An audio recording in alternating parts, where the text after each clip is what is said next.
welcome to my channel. This is Author Chat with Terri Jones, and I'm Terri, and today I have with me romantic suspense author Shelley Justice. Hi, Shelley. Hello. Thank you for having me.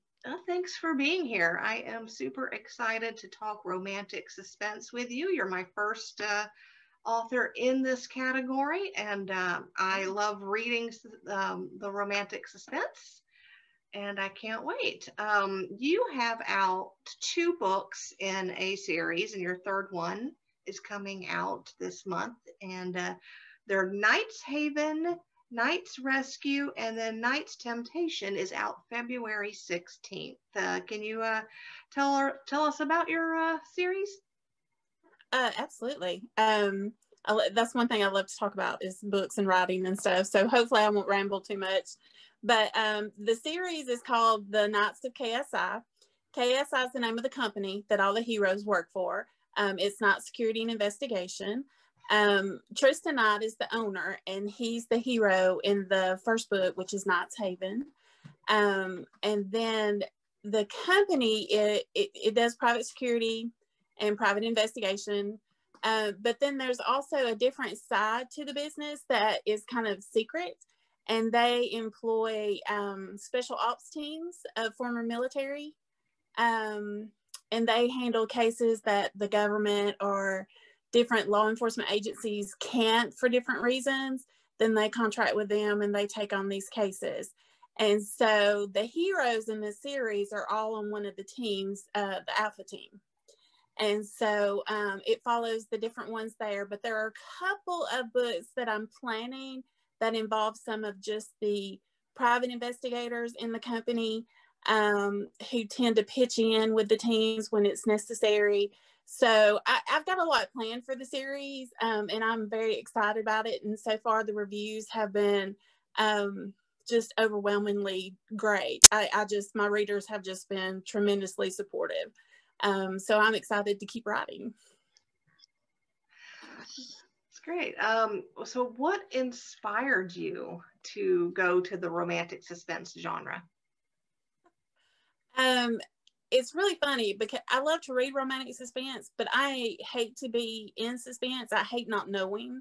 I'm very much a person who reads the end and then goes back and reads the rest of the book because I can't stand not knowing. And so when I tell people I write romantic suspense, they laugh because they know how I am about suspense. But I read a lot of romantic suspense. Some of my favorite authors, that's the genre they write in. And so when I started writing, I really hadn't planned on doing romantic suspense because I just didn't think I could be that creative with the plot. And then I'm very much a pantser, which if anybody doesn't know what that is, basically I don't plan my books. I just start writing and see where they go. And so that's the direction it led me in, and it's a lot of fun. And so for now, that's what I'll keep going, but I love to read so many different genres. Who knows in the future what I might end up writing. So what are the elements that make a good suspense story? For me, because I write the books that I like to read. And so for me, the best suspenseful ones are the ones that give you a touch of mystery, a touch of, the whodunit, keep you guessing. But I love the ones that challenge the main characters, that kind of put them in situations where they have to dig deep and pull into their personalities and more of what makes them tick and more of the things that readers fall in love with. Because that's what I love. I love to see how characters fight back and how characters rise to the challenges and show a strength they didn't know they had. I just feel like that's inspiring in itself. And so I tend to look for scenes that I could put them in that'll, kind of put them in some hot water just to see how well they do. It can be a little mean, but they always come out great. So yeah, that's one of my favorite sayings was, and I don't know who said it, so if anybody knows, let me know, about you put your main character in a tree, and then you throw rocks at them to see what they'll do. So, yeah. That's pretty much what I try to do. Yeah. See how they react. Exactly. And sometimes they surprise me.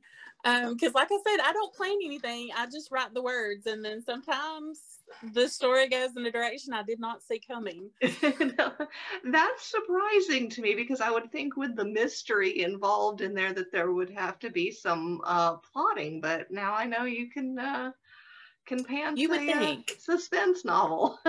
Now, there's been several times that I've gotten it written and had to go back in the editing phase and clean it up a little bit because my mind went in 100 directions, and all those directions got put on paper. And when you go back to read it, I'm just like, I threw everything in the kitchen sink into this book. We're going to have to tweak it down just a little bit. Well, that's what editing is for, right? Exactly. How do you balance the romance with the suspense? How big of each do you have in there? For me, I try to focus a lot on the characters, and then the suspense is kind of secondary. And so the romance, because I'm such a romantic, I have always been a romantic. I'm such a sap for that kind of stuff. And so that's where my love is. And so I tend to focus on that more. With the first two books I've written, it's really kind of funny because I wrote the second one first and then went back and wrote the first one. And there's a difference between the two. The second one is more focused on the suspense. And then when I went back to write the first one, it focuses more on the romance and the characters with the suspense put in. And then I realized that that's what I liked, because I love what sells me on a book are the characters. Mm-hmm. If they're characters I can fall in love with and root for and hope for the best, then that's what makes me want to go back and reread the book and buy the book and recommend it to people. And so that's what I'm shooting for. And so hopefully my readers see that in the books. Especially with this third one. This third one was a challenge to write. I'm not exactly sure why, but it gave me fits. But I had a friend of mine read it, and she says she thought it was the best of the three. And so for all the fits it gave me, I'm hoping that's true, because at least then it'll be worth the trouble.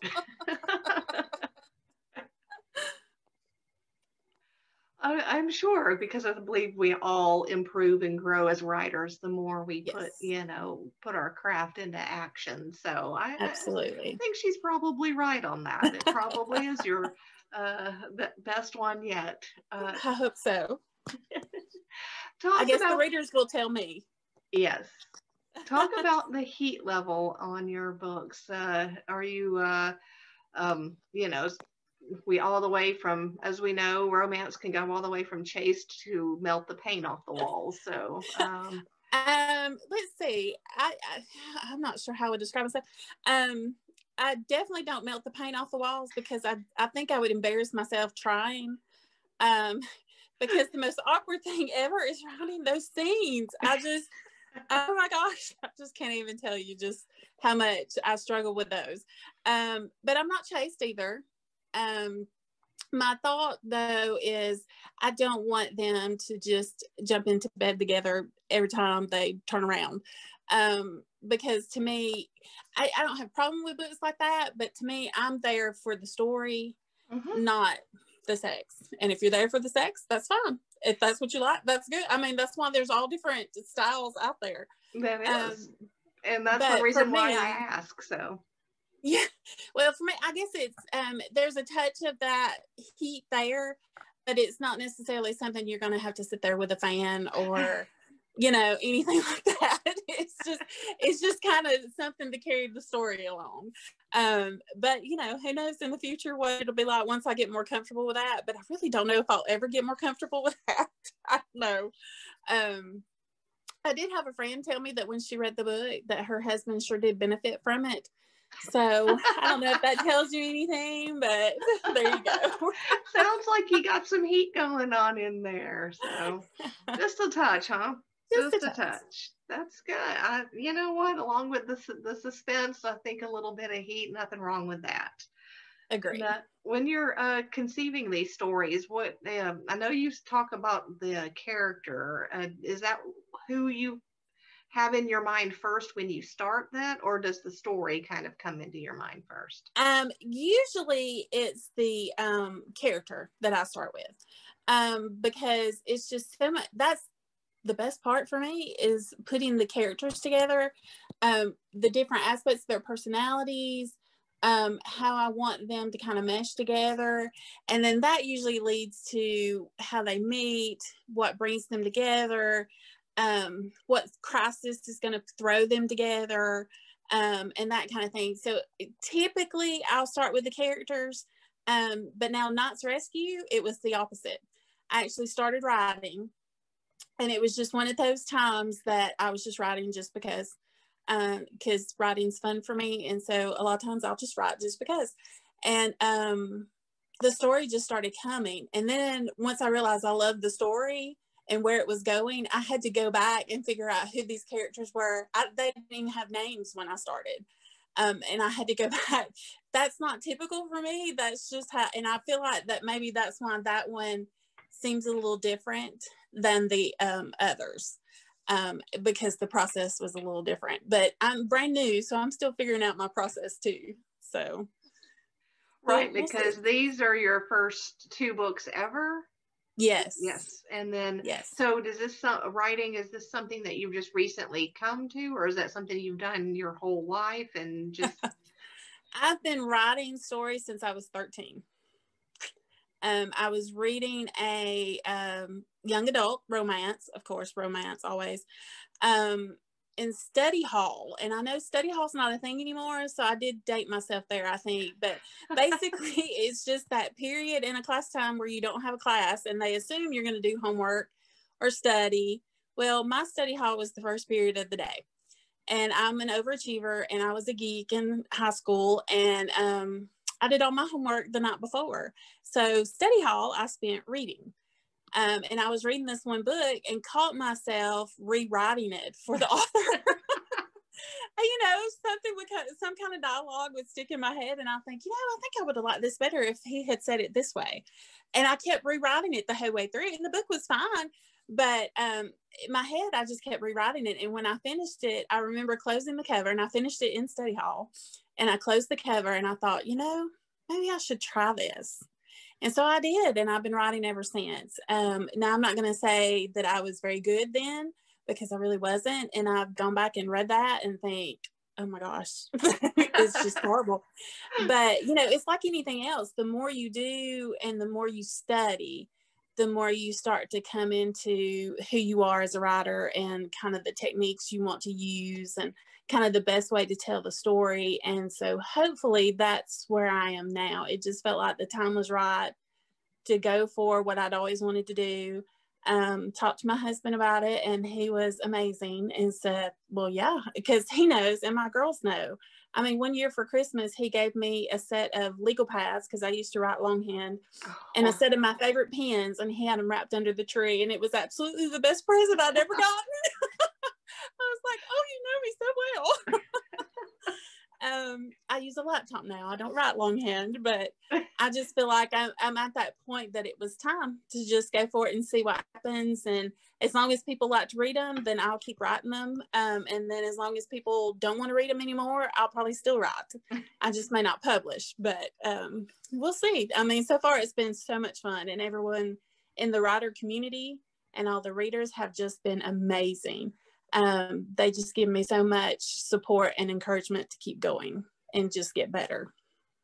So after you finished your first full length novel, what was the one thing that surprised you most about the whole process?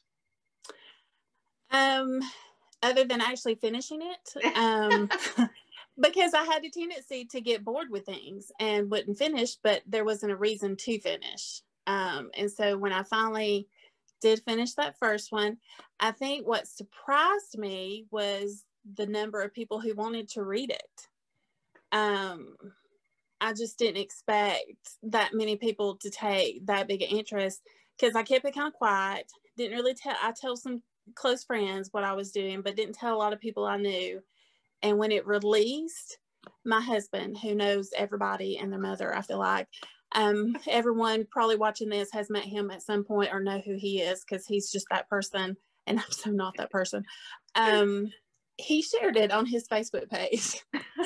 And next thing I know, I'm getting all these friend requests from people we know on Facebook. People who tell me they downloaded the book and they can't wait to read it, or they bought it and they can't wait to get the paperback and they want me to sign it as soon as they get it. And I was just so surprised. I just really was. I just thought, I mean, I didn't expect people to be mean or anything, but just the level of support that I got from people, I just wasn't expecting it at all. So what does your typical day look like when you're writing? Do you get to write as your full-time job, or is this a on the side for now? What is your typical writing day? This is on the side for now. I do have a full-time job. It's been pretty busy, but my work day is 4 days a week. So that gives me one extra day on the weekend. And so that's how I spend my weekends, is writing. And then in the evenings I'm writing. During lunch breaks I'm writing. I have it where I have my manuscript saved where I can access it from my phone or a laptop or wherever. I've been known to write in the car. Our last vacation, I was in the back seat with my laptop open writing as we were driving down the road heading home. Just wherever I can, I get the words in. Because it's so much fun for me to do that. That part doesn't feel like work to me. Now the marketing and the editing and the other stuff, yes, that's very much feels like work. The writing part is too fun. So a typical day is just, if I'm at home, I get up, check my phone for messages or whatever, and then I pull up my laptop and write. And I don't have a set writing spot in my house. I write everywhere. I write in my room. I write in the living room in front of the TV. Just wherever. I have laptop real travel, I guess. But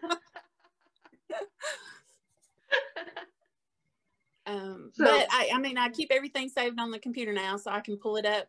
All my character notes and research and things like that, I keep it all saved on the cloud. So if the cloud ever explodes, I'm screwed. But we all are. Sure, I won't be the only one. No, you won't be.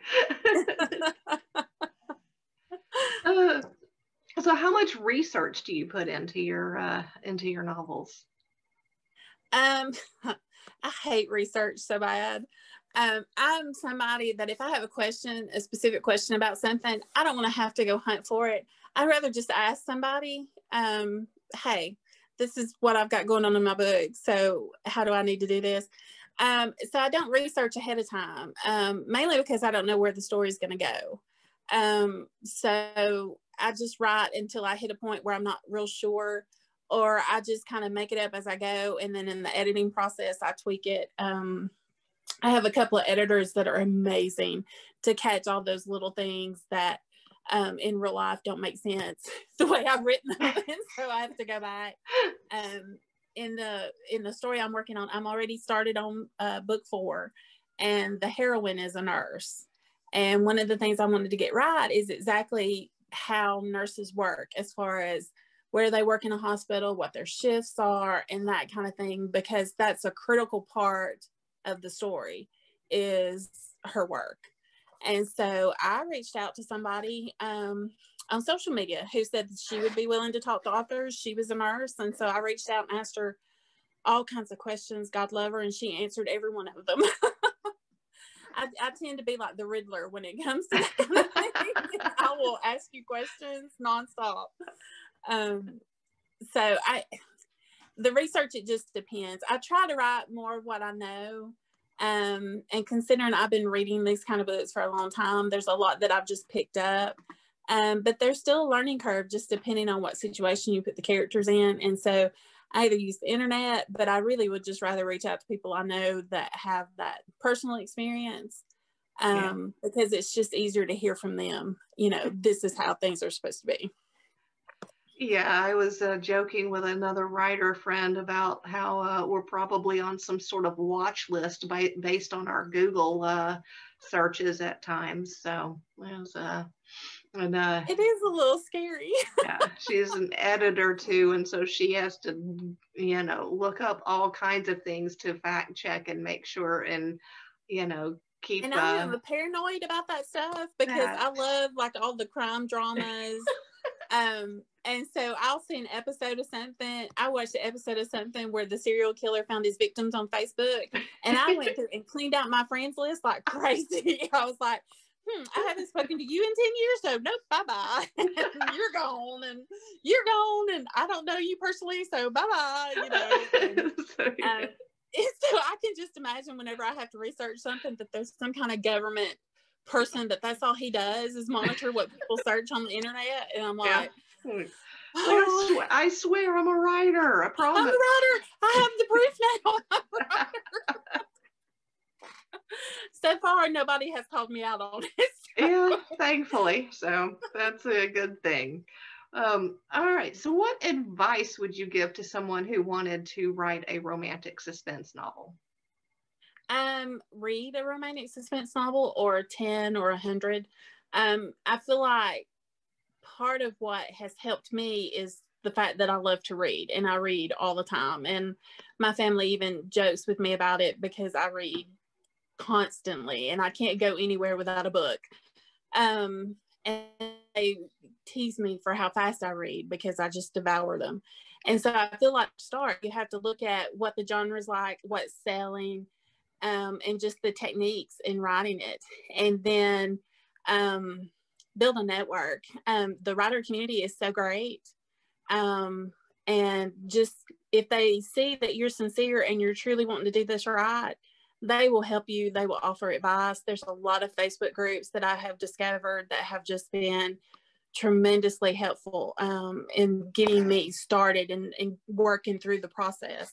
And so I feel like read what you want to write and then build your tribe.